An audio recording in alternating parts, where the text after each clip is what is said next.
I'm Samantha Mitchell, 28, and Christmas used to be sacred in our family. Dad would hang lights while Mom and I baked cookies. But this year, I got uninvited from our family gathering by my own father. Why? Because my younger brother Ethan is bringing his new girlfriend to dinner, my former boss Amanda, who fired me last spring after I stood up to her toxic leadership. The woman who made my work life hell is now dating my golden child brother, and somehow I'm the problem. Before I tell you how my own father chose my brother's girlfriend over me, let me know where you're watching from. Hit that subscribe button if you've ever felt like the family disappointment. Trust me, this story will make you feel better about your holiday drama. Growing up in the suburbs of Portland, our family looked picture perfect from the outside. Our two-story colonial with the neatly trimmed hedges housed the Mitchell family. My father, Gerald, 58, a financial advisor with his own practice. My mother, Diana, 56, a former elementary school teacher who quit to raise us. My brother, Ethan, 25, the family genius, and me, Samantha, or Sam as everyone calls me. From as early as I can remember, our family had a clear hierarchy. Dad was in charge, Mom supported his decisions, Ethan was the golden child, and I existed. Dad didn't try to hide his favoritism. When Ethan brought home straight A's on his report card, Dad would take him out for ice cream. When I brought home A's and B's, I got a distracted, good job, without him looking up from his newspaper. Your brother has a natural aptitude, Dad would say whenever I complained about the double standard. You just need to try harder, Samantha. I remember when I was 12 and spent weeks creating an elaborate mixed media art piece for the school exhibition. Mom helped me mount it and came to see it displayed. Dad said he was too busy with work, but promised he'd make time for the next one. 2 months later, Ethan won the science fair with a project on renewable energy that Dad had helped him with every night for 3 weeks. Not only did Dad attend the fair, but he also took the entire family out for a celebration dinner afterward and couldn't stop telling everyone about his son the scientist. Ethan's project could change the world someday, he boasted to our waitress, who clearly couldn't care less. He's going to do important things. I sat quietly eating my pasta, wondering what would make my father look at me with that same pride. Art clearly wasn't going to do it. By high school, the pattern was firmly established. I maintained a 3.7 GPA, was editor of the school newspaper, and won regional awards for my photography. Dad attended exactly one of my photography exhibitions in 4 years.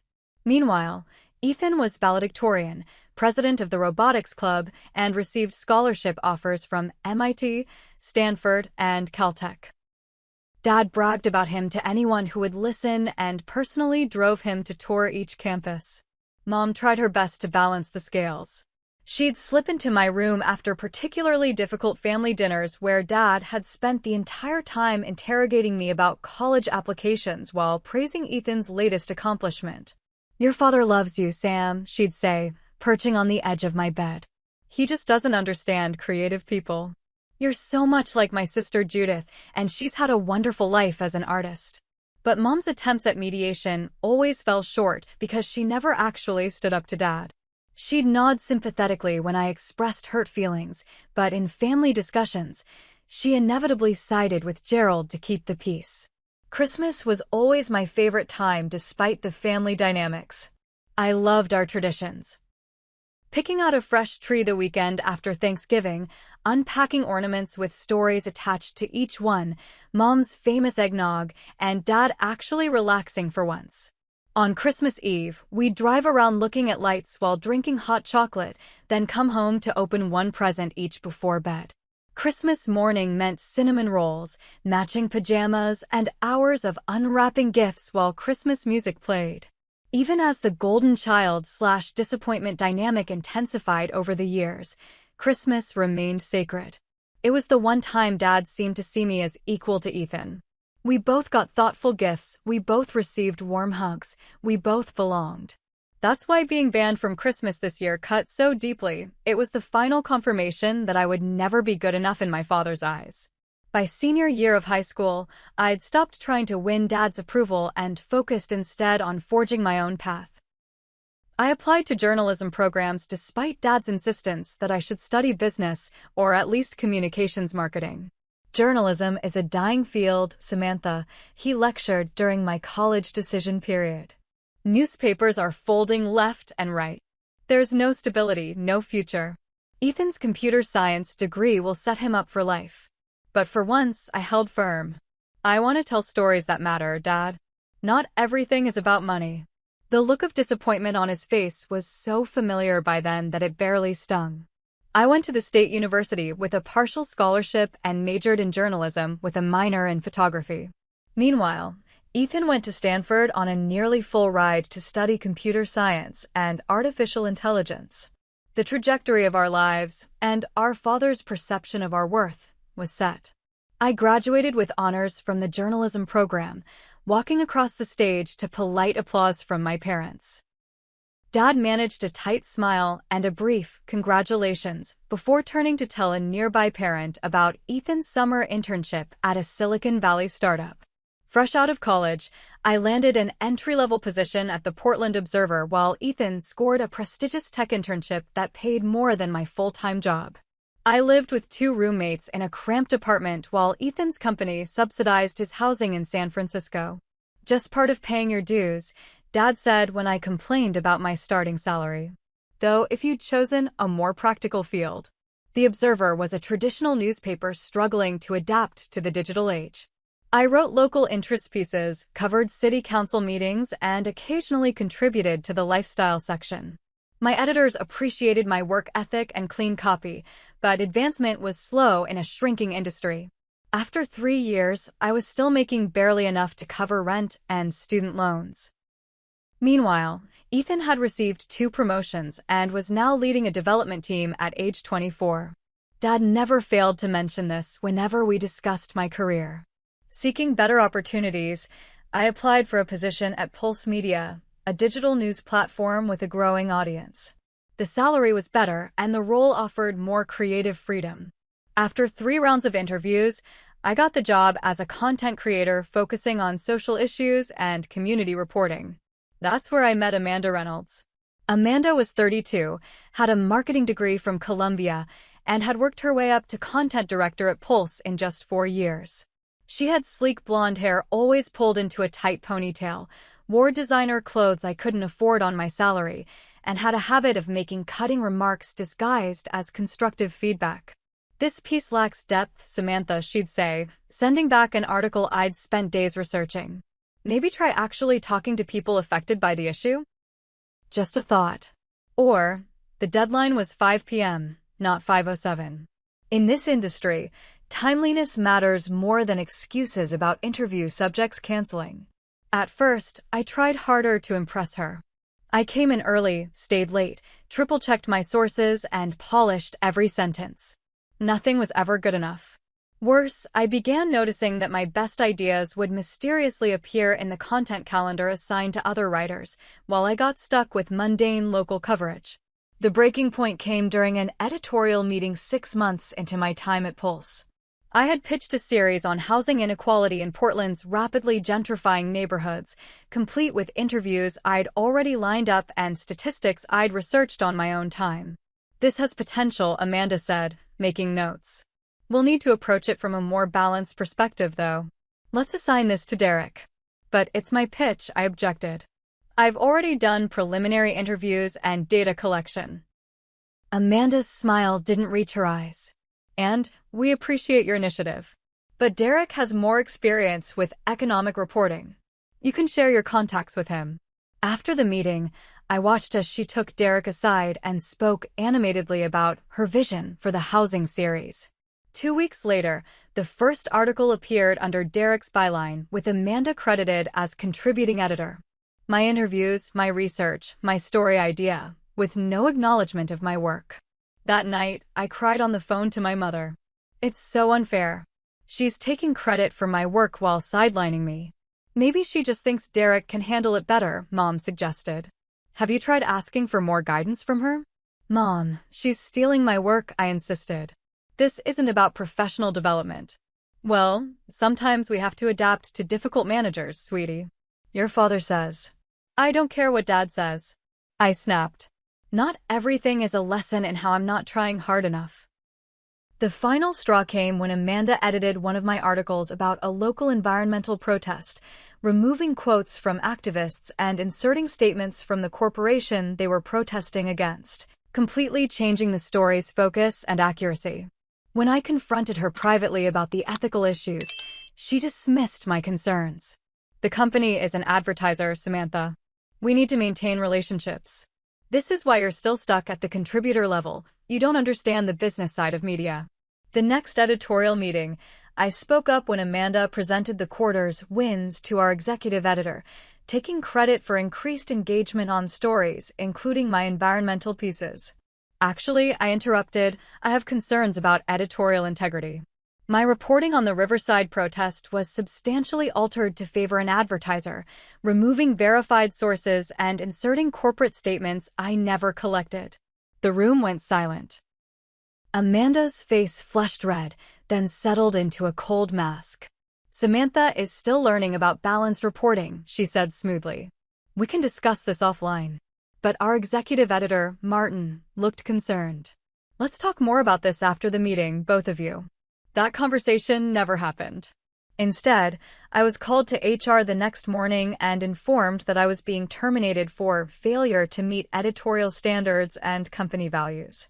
Amanda sat across the table, face impassive, as I was handed my severance package and told to clean out my desk. For what it's worth, she said as I was escorted out, you have talent. But this industry requires team players, not solo crusaders. Finding another job in Portland's competitive media market proved nearly impossible.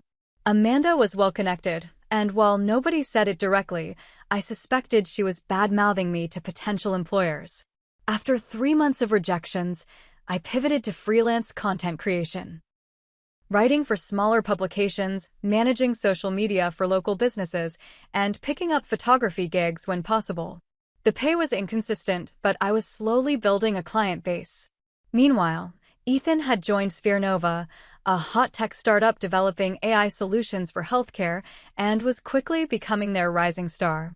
At Sunday dinners, Dad would grill me about my employment situation, while enthusiastically discussing Ethan's latest projects. When are you going to find something stable, Samantha? Your brother just got health insurance and a 401k match. That's what responsibility looks like. I'd push my food around my plate and change the subject.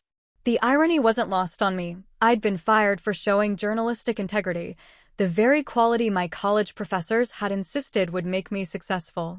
Yet here I was, struggling to make rent while my brother's conventional career path was earning him nonstop praise. While I struggled to rebuild my career, Ethan's professional life was on a rocket trajectory. After graduating top of his class from Stanford, he had multiple job offers before he even moved back to Portland. He chose Spherenova because they offered him both an impressive salary and creative control over his projects. At family dinners, Dad could barely contain his pride. Ethan's team is developing an algorithm that could revolutionize early detection of heart disease, he announced one Sunday, clapping my brother on the shoulder. Tell them about the accuracy rates, son. Ethan, to his credit, often looked uncomfortable with Dad's excessive praise. But that didn't stop him from launching into technical explanations that made Dad beam and Mom nod as if she understood the machine learning principles he was describing. What about you, Sam? Mom would eventually ask, trying to include me. How's the freelancing going? Before I could answer, Dad would invariably cut in. She's still figuring things out, aren't you, Samantha? Not everyone can be on a clear path like your brother. The comparisons became so predictable that I started developing excuses to miss family dinners. When I did attend, I'd steel myself for the inevitable commentary on my brother's rising star and my stagnant situation. Within his first year at Spherenova, Ethan was promoted to project manager, leading a team of developers despite being younger than most of them. He bought a new car, a Tesla that Dad proudly took photos beside, and started looking at condos in Portland's trendy Pearl District. I can help with the down payment, I overheard Dad telling him during a backyard barbecue. It's a smart investment at your age. Building equity instead of throwing money away on rent. I thought about my own rent struggles and how I'd been denied when I asked to borrow money for a security deposit the previous year. We're not enabling dependence, Dad had said then. You need to learn financial responsibility. 6 months later, Ethan closed on a luxury condo with Dad co-signing the mortgage. The housewarming party felt like a coronation, with relatives and family friends congratulating him not just on the new home, but on his entire life trajectory. You must be so proud, our aunt told my parents, raising such a successful son. I stood in the corner nursing a glass of wine, invisible. When Tech Innovators Under 30 magazine featured Ethan in their annual issue, Dad had copies sent to everyone in the family. The article praised my brother's groundbreaking work on healthcare algorithms and quoted him discussing his vision for the future of AI-assisted medicine. There was a professional photo of him looking confident in business casual attire, arms crossed, with Sphere Nova's sleek offices in the background. The substantial bonus Ethan received for his latest project was a frequent topic at family gatherings. He's being modest, Dad would say when Ethan downplayed the amount. It was well into 5 figures. That's what happens when you create actual value in the marketplace. The implied comparison to my work hung in the air, unspoken but unmistakable. As much as the favoritism hurt, what pained me more was how Ethan himself was changing. The brother who once built me a darkroom in our basement for my 16th birthday because he knew I loved photography was disappearing behind a new persona that increasingly mirrored our father's. Our phone calls became less frequent, and when we did talk, he seemed distracted, often multitasking or cutting conversations short. Some of us have deadlines, Sam, he said once when I tried to tell him about a photo essay I was working on. Not everyone has the luxury of creative exploration. It sounded exactly like something Dad would say. The last time we had a one-on-one conversation was 3 months ago, at a coffee shop halfway between my apartment and his condo. I was excited to tell him about a new client who had hired me for regular content creation, my most stable income yet. That's great, he said, barely looking up from his phone. Listen, I need to cut this short. We're in the final testing phase for the new platform, and I need to check some results. We just got our drinks, I said, gesturing to his untouched latte. He stood up, dropping a 20 on the table. Sorry, duty calls. Real jobs don't have flexible hours. He grabbed his coffee and was gone before I could respond. I sat there for another hour, nursing my drink and realizing that I wasn't just losing my standing in the family, I was losing my brother, too. The Ethan who used to defend me against Dad's criticism, who celebrated my small victories when no one else noticed, who understood what it was like to live under Gerald Mitchell's exacting standards, that person was fading away, replaced by a junior version of our father. Thanksgiving arrived with its usual Mitchell family fanfare. Mom spent days cooking, Dad spent hours selecting the perfect wines, and the dining room was set with the good china we only used twice a year. Extended family joined us, my aunt and uncle from Seattle, my grandmother from Boise, and 2 cousins who lived locally. I arrived early to help Mom, determined to maintain holiday harmony despite the growing distance between me and the rest of the family. Ethan arrived just before dinner, looking polished in designer clothes, presenting Mom with an expensive bottle of champagne. Sorry I couldn't help with setup, he said, kissing her cheek. Last-minute project details. Of course, honey, Mom said. Your work is so important. Dad beamed at him from across the room. Everyone, Ethan just finished phase 1 of Sphere Nova's biggest contract yet. He can't share details, but it's revolutionary. Ethan gave a modest shrug that didn't quite hide his satisfaction. We have a great team. The conversation throughout dinner centered on Ethan's accomplishments, with occasional detours into Cousin Mark's law school experience and Aunt Linda's recent vacation. My freelance work went unmentioned until Grandma specifically asked me. I'm building a steady client base, I said. Actually, I just landed a regular gig writing content for. That reminds me, Dad interrupted, tapping his glass for attention. Ethan has some exciting news he'll be sharing at Christmas dinner. Something to look forward to. All eyes turned to my brother, who smiled mysteriously. Just a little development in my personal life. You'll have to wait until Christmas. I assumed it was another professional achievement, perhaps a promotion or major bonus. Dad looked so pleased that it had to be something he considered impressive. Whatever it was, I dreaded another family gathering centered around Ethan's success, contrasted with my struggling career. 3 days after Thanksgiving, my friend Tyler called. He worked at a marketing firm that occasionally collaborated with Sphere Nova and had met Ethan at several industry events. Hey Sam, quick question. How long has your brother been dating Amanda Reynolds? My stomach dropped. What are you talking about? I just saw them together at the Tech Mixer downtown. They seemed pretty cozy. I thought you knew since she used to be your boss. The room spun around me. Are you sure it was Amanda? Blonde, always looks like she's judging everyone, about 32. That's her. She's doing marketing consultancy for Sphere Nova now. They were definitely together, like, together. Sorry, I thought you knew. After hanging up, I sat on my couch in shock. Amanda Reynolds, the woman who had fired me after I called out her unethical practices, who had likely blacklisted me in local media circles, who had taken credit for my work and treated me with constant condescension, was dating my brother. And based on Dad's announcement, Ethan was planning to bring her to Christmas dinner as his girlfriend. The betrayal cut deep. Amanda knew exactly who I was, knew Ethan was my brother. Had she pursued him because of our connection? Was she using him to further twist the knife? And Ethan, did he know she had been my boss?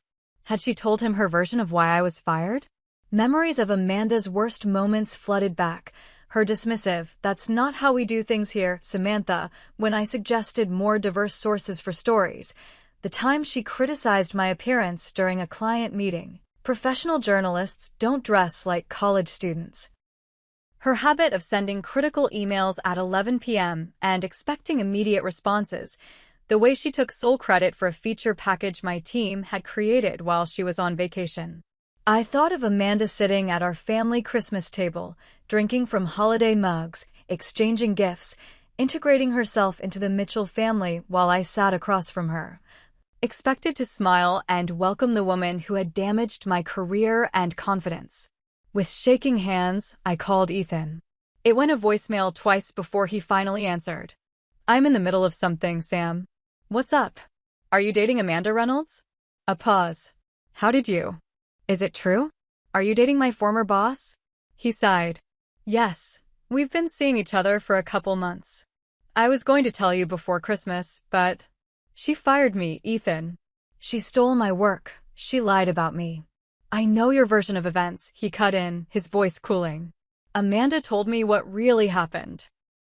About your insubordination and inability to work within established guidelines. And you believed her? Without even asking me. I know how you operate, Sam. You've always had problems with authority, with Dad, with professors, with bosses. Amanda is a respected professional who's built an impressive career. What's more likely, that everyone else is wrong, or that you struggle with taking direction?" I couldn't believe what I was hearing. "She's manipulating you, Ethan. This is what she does." This is exactly why I didn't tell you sooner," he interrupted. "You're always jealous of anything good in my life. For once, I've found someone who understands my work, who operates at my level, and your first reaction is to try to ruin it. That's not what I have to go. We'll talk about this later when you're being rational." He hung up, leaving me staring at my phone in disbelief. My own brother had chosen Amanda's lies over my truth without hesitation. The depth of the betrayal left me breathless. In desperation, I called my mother, hoping she might understand the impossibility of the situation. "Mom, did you know Ethan is dating Amanda Reynolds? My former boss at Pulse?" "Oh, honey," she said, her voice instantly taking on that placating tone I knew too well. "Yes, we've met her. She's very accomplished, isn't she? She fired me. She's the reason I had to start freelancing. How can you all just welcome her into the family?" "Samantha, that was a professional disagreement. Your father, and I think it's wonderful that Ethan has found someone who shares his ambition. And Amanda has been nothing but lovely to us. So she's coming to Christmas? You expect me to sit across from her and pretend she didn't destroy my career?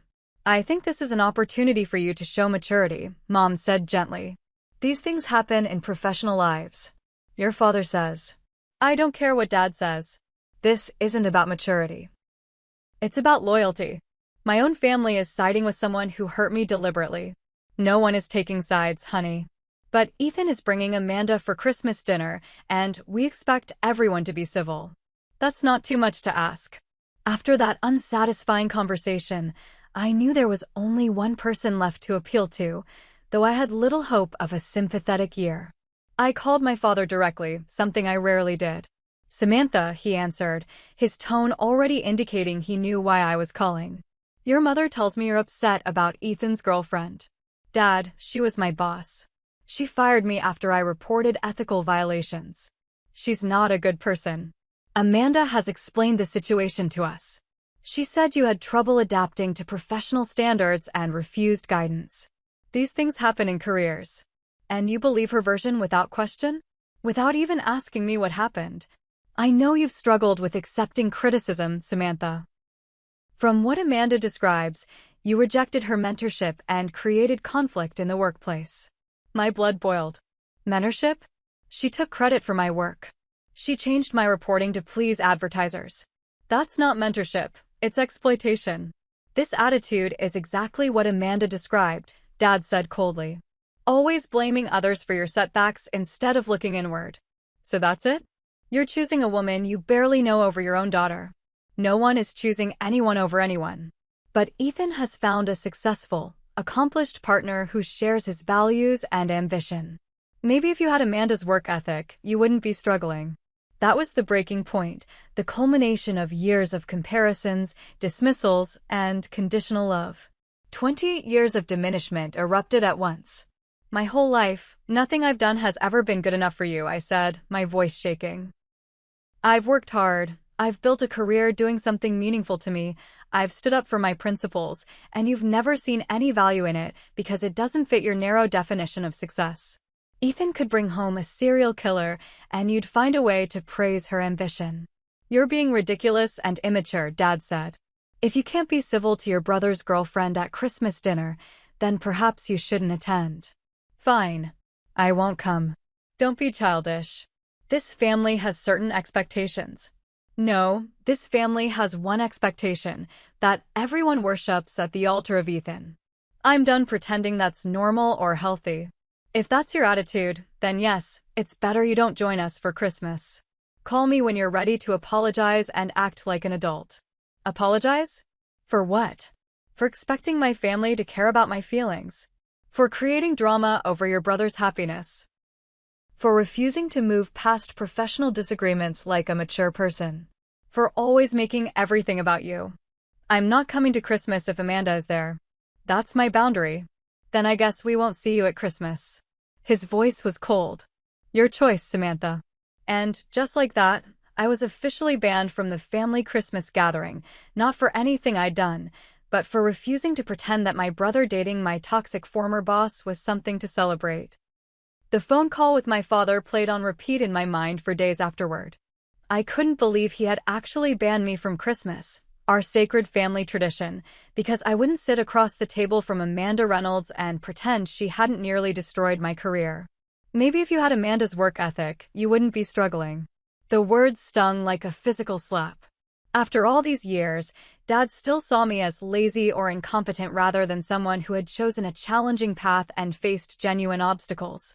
During our argument, years of pent-up resentment had finally boiled over. I'd said things I'd thought but never voiced, about his favoritism, about the impossibility of meeting his standards, about the conditional nature of his love. His response had been to cut me out completely rather than consider that I might have valid feelings. The ultimatum was clear: apologize for having boundaries or don't come to Christmas. I had chosen the latter, but the reality of missing our family traditions hit harder than I'd expected. Mom called the next day, her voice tight with stress. "Your father is very upset, Samantha." "I'm very upset too, Mom. No one seems to care about that. Can't you just make peace for one day? For the family?"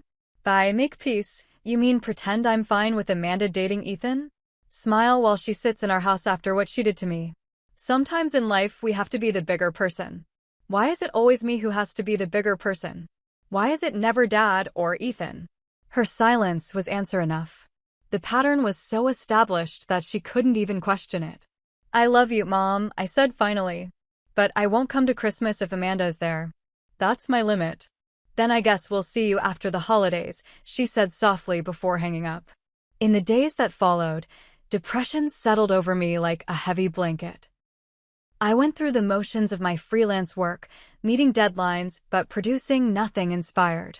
I canceled plans with friends, ignored texts, and spent evenings staring at streaming services without actually watching anything. My apartment, normally decorated for Christmas by December 1st, remained untouched. The box of ornaments stayed in my closet, the mini artificial tree remained in its storage bag, and the festive candles sat unlit on my coffee table. What was the point of decorating when the holiday itself had been ruined? A week after the ban, my friends Jessica and Michael showed up at my door unannounced, concerned by my radio silence. "You look terrible," Jessica said bluntly, pushing past me into the apartment. "Thanks," I mumbled, closing the door behind them. "What's going on?" Michael asked, taking in the undecorated apartment and the pile of takeout containers by the couch. "You've been ghosting us for days." I told them everything. About Amanda dating Ethan, about Dad banning me from Christmas, about the years of family dynamics that had led to this breaking point. "That's seriously messed up," Jessica said when I finished. "Your brother is dating the boss who fired you. And your parents are okay with this." "More than okay. They think I'm being immature for not wanting to spend Christmas with her." Michael shook his head. "Your family has a weird definition of loyalty." Jessica helped me clean up the apartment while Michael ordered pizza.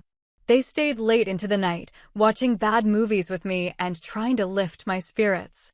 Before leaving, Jessica hugged me tightly. "You're not coming to Christmas dinner at my parents' house," she declared. "No arguments. You shouldn't be alone." But despite their kindness, the dark cloud persisted. I had wrapped presents for my family members weeks ago, before the Amanda revelation. Now they sat in a sad pile in my bedroom closet. A cookbook for Mom, a vintage camera strap for Ethan, even a bottle of Dad's favorite scotch. Tangible reminders of a family gathering I wouldn't be attending. Christmas Eve was the hardest. I couldn't stop thinking about our tradition of driving around to see lights while drinking hot chocolate, then opening one gift before bed. Instead, I sat alone on my couch, watching It's a Wonderful Life and crying into a glass of wine. My phone buzzed with a text from Mom. "Missing you tonight. We drove by the Petersons' light display and thought of you." No mention of the reason for my absence, no acknowledgement of the unfairness of the situation, just a hollow sentiment that changed nothing. Later that night, Ethan posted photos on social media, the family in the living room with the Christmas tree, everyone in festive sweaters, Amanda prominently featured with her arm around my brother. "Christmas Eve with the people who matter most," read the caption. I wasn't even missed enough to leave an empty space. I turned off my phone and cried myself to sleep. Christmas Day dawned gray and rainy, matching my mood perfectly. I didn't bother changing out of my pajamas or making a special breakfast. What was the point of celebration when I'd been discarded so easily by my own family? The physical manifestations of emotional pain became impossible to ignore. I hadn't slept properly in days, jolting awake from anxious dreams. My appetite had disappeared, food tasting like cardboard when I forced myself to eat. A persistent headache throbbed behind my eyes, and my skin looked dull and lifeless. More photos appeared online throughout the day, the family opening presents, Amanda receiving a gift from my parents, everyone gathered around the dinner table. The Mitchell family Christmas tradition continued seamlessly without me, as if I had never been part of it at all. My absence wasn't even a disruption. Just an inconvenience easily resolved by embracing my replacement, a more successful and palatable version of a daughter. Amanda fit perfectly into the Mitchell family value system in ways I never had and never would. New Year's Day found me at rock bottom. I had declined all invitations for New Year's Eve, choosing instead to fall asleep before midnight, alone in my apartment. I woke to a new year that felt exactly like the old one, lonely, uncertain, and shadowed by family rejection. As I shuffled around making coffee, I caught sight of myself in the hallway mirror. Unwashed hair, dark circles under my eyes, shoulders slumped in defeat. The person staring back at me was barely recognizable, a ghost of the passionate, principled journalist I'd once been. Enough, I whispered to my reflection. This couldn't continue. I was letting my father's disapproval and my brother's betrayal define me, just as I had for most of my life. Something had to change, and it clearly wasn't going to be them. I spent the day cleaning my apartment, throwing open windows despite the January chill, washing sheets and towels, and finally unpacking the Christmas decorations only to store them properly for next year. The physical act of cleaning helped clear my mental fog.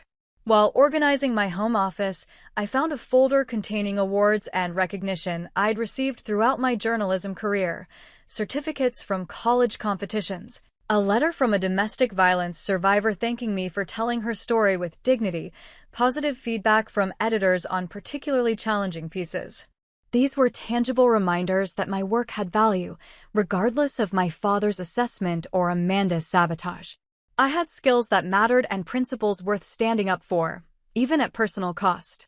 The next day, I called Dr. Rivera, a therapist I'd seen briefly after the firing, but had stopped visiting due to financial constraints. She had an opening that afternoon.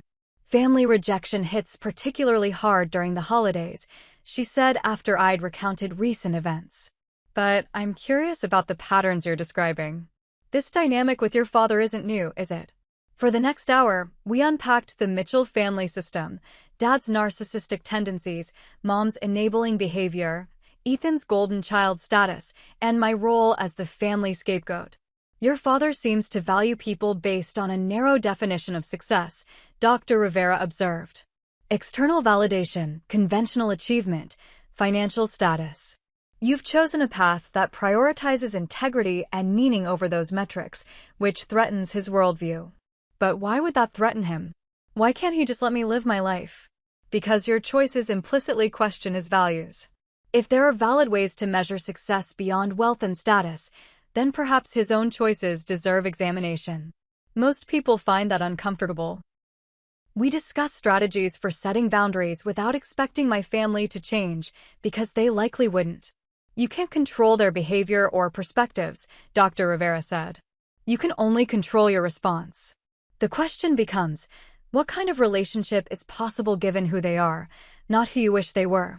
It was a painful realization, but also strangely liberating. I'd spent years trying to earn approval from people fundamentally incapable of giving it. Perhaps it was time to invest that energy elsewhere. A week later, I met Jessica for coffee. She worked as a content manager at Horizon Media, a respected digital platform focused on in-depth reporting. You look better, she noted. Still sad, but more present. I'm working on it, I said, trying to focus on the future instead of dwelling on Christmas. Jessica hesitated, then said, I have a suggestion, but it might sound weird. Horizon is running a series on workplace ethics. Given what happened with Amanda, you have first-hand experience with editorial integrity versus commercial pressure. Have you considered writing about it? You mean tell my story? Not necessarily with names or identifying details. But the ethical issues are real and relevant. It could be cathartic for you and valuable for readers. The idea was terrifying and appealing in equal measure. I had never publicly discussed what happened at Pulse, partly out of professional discretion and partly from fear of Amanda's influence. I'll think about it, I promised. That night, I opened my laptop and began writing. Not for publication, just for myself, pouring out the experience of standing up for journalistic principles and paying the professional price. I wrote about the impossible choices facing modern journalists, the pressure to compromise for clicks and advertiser approval, and the personal cost of integrity in an industry increasingly driven by commercial interests. Writing without censoring myself was indeed cathartic. By the time I finished, it was 3 a.m. and I had produced over 4,000 words of raw but powerful content. The next morning, I reread what I'd written and realized Jessica was right. This could be valuable to others if shaped properly. I spent 3 days editing, removing identifying details while preserving the essential ethical questions. When finished, I had a compelling piece about journalistic integrity in the digital age, framed through personal experience, but universally relevant. With trepidation, I sent it to Jessica. Tell me honestly if this is worthwhile or just personal therapy. Her response came within hours. "This is exceptional. Raw, thoughtful, and important. Would you consider letting me show it to my editor?" 2 weeks later, my article, "The Price of Principles: Navigating Ethical Crossroads in Modern Media," was published on Horizon's platform. I had used a pseudonym, not out of shame but pragmatism.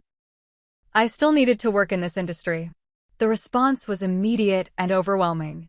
Journalists from across the country commented, sharing similar experiences and dilemmas. The article was picked up by journalism schools for ethics discussions. Within days, it had become Horizon's most shared piece of the month. Mark Chin, Horizon's editor-in-chief, requested a meeting through Jessica. "We don't typically know who our anonymous contributors are," he said when we met at a quiet cafe, "but Jessica vouched for your credentials." That piece clearly struck a nerve in the industry. We discussed the current media landscape, the challenges of maintaining editorial standards amid financial pressures, and my background in journalism. "Horizon is expanding our investigative team," Mark said as our meeting concluded. "We need voices that understand the importance of integrity in reporting. Would you be interested in discussing a position with us?" 2 interviews later, I was offered a staff position at Horizon Media, with better pay than I'd ever made at Pulse and an editor who explicitly valued ethical reporting over advertiser appeasement. With steady income secured, I began apartment hunting, looking for a place in a different neighborhood, somewhere without family memories attached to every street corner. I found an affordable one-bedroom in a diverse area known for its artist community and small businesses.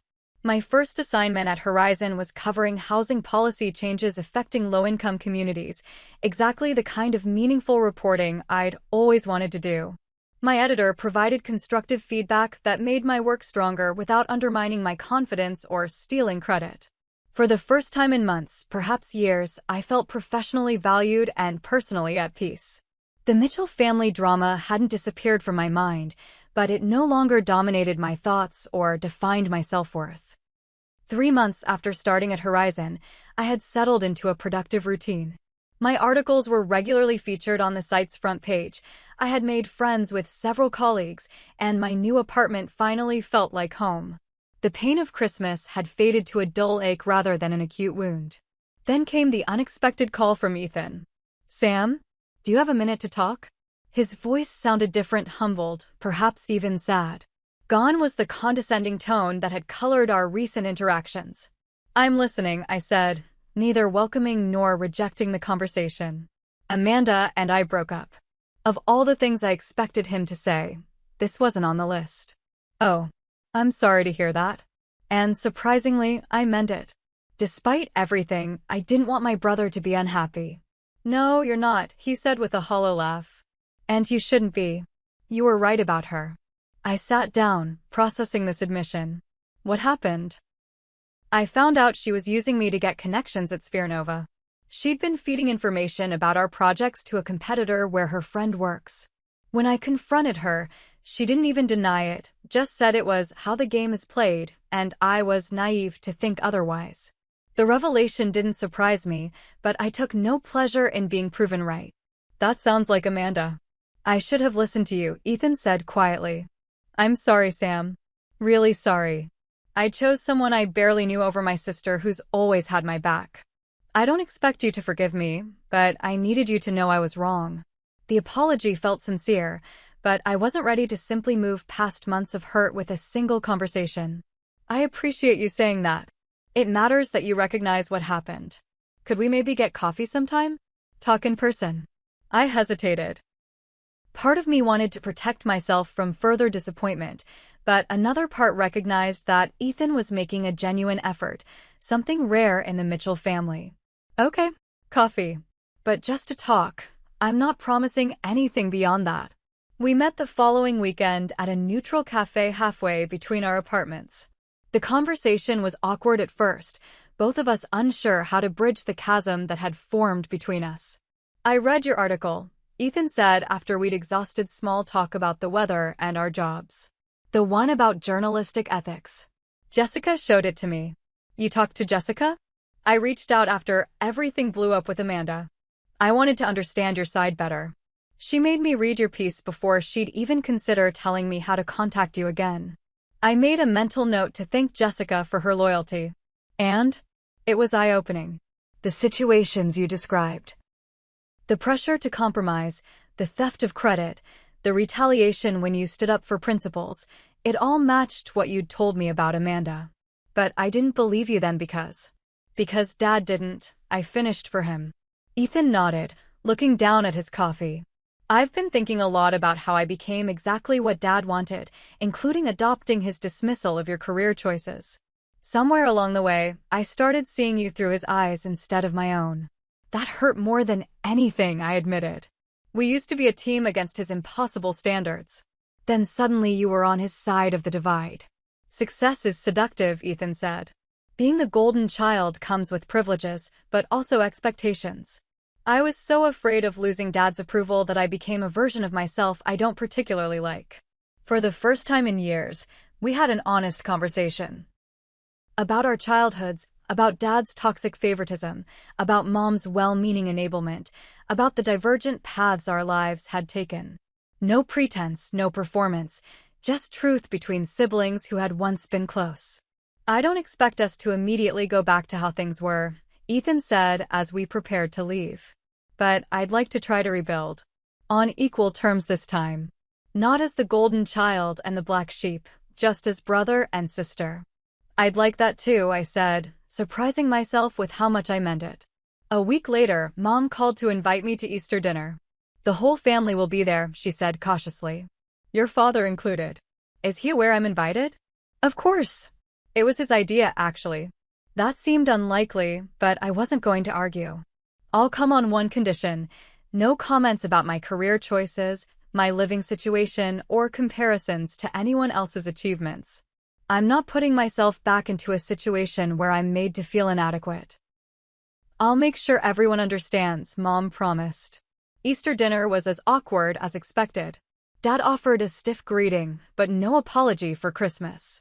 Mom fluttered around nervously, over-explaining dishes and filling every silence with chatter. Ethan tried to mediate, occasionally shooting me supportive glances when Dad veered toward criticism. After dinner, Mom found me alone in the kitchen getting more water. I'm proud of you, Samantha, she said quietly. The way you've handled everything, it shows real strength. I don't say it enough, but I admire how you've always stayed true to yourself. Coming from my conflict-averse mother, this was practically a revolutionary statement. Thanks, Mom. That means a lot. Your father has his ways of seeing the world, she continued. They're not always fair, but they're deeply ingrained. He may never change completely, but he does love you. In his way. I nodded, not agreeing but acknowledging her perspective. I know. But I can't keep trying to earn approval that's conditional on becoming someone I'm not. That's the strength I'm talking about, she said, squeezing my hand before returning to the dining room. That Easter marked a new phase in my relationship with my family. Not healed, not perfect, but more honest. I maintained clear boundaries with my father, engaged with my mother more directly about family dynamics, and slowly rebuilt trust with Ethan. More importantly, I created new traditions and support systems outside the Mitchell family. Jessica and Michael became regular fixtures in my life. I joined a book club through work and made friends who shared my values. I started volunteering at a youth journalism program, mentoring teenagers interested in ethical reporting. The following Christmas, I had options. The Mitchells extended an invitation, this time with explicit assurance that my boundaries would be respected. But Jessica's family had also invited me to their celebration, as had my book club for their holiday party. I chose to spend Christmas Eve with the Mitchells, a shorter, more manageable family interaction, and Christmas Day with Jessica's warm, chaotic, accepting family. It wasn't perfect, but it was my choice on my terms. The hardest lesson I've learned through all this is that family wounds don't heal overnight, and some never heal completely. My father may never fully value my choices or see my career as worthwhile. My mother may never completely stop enabling his behavior. Ethan and I may never recapture the uncomplicated closeness of our childhood. But I've also learned that I don't need their validation to know my worth. The work I do matters. The principles I stand for matter. The life I've built on my own terms matters. Sometimes creating healthy distance from family is the most self-loving choice you can make. Sometimes building your own traditions and chosen family is the path to peace. And sometimes the greatest success isn't measured in money or status, but in the courage to live authentically even when it costs you something. Have you ever had to create boundaries with family during the holidays? How did you handle it? Let me know in the comments below. And if this story resonated with you, please hit that like button and subscribe to hear more real-life experiences. Remember, sometimes the family we choose is as important as the family we're born into. Thank you for listening to my story, and I hope whatever holiday traditions you celebrate are filled with genuine love and acceptance.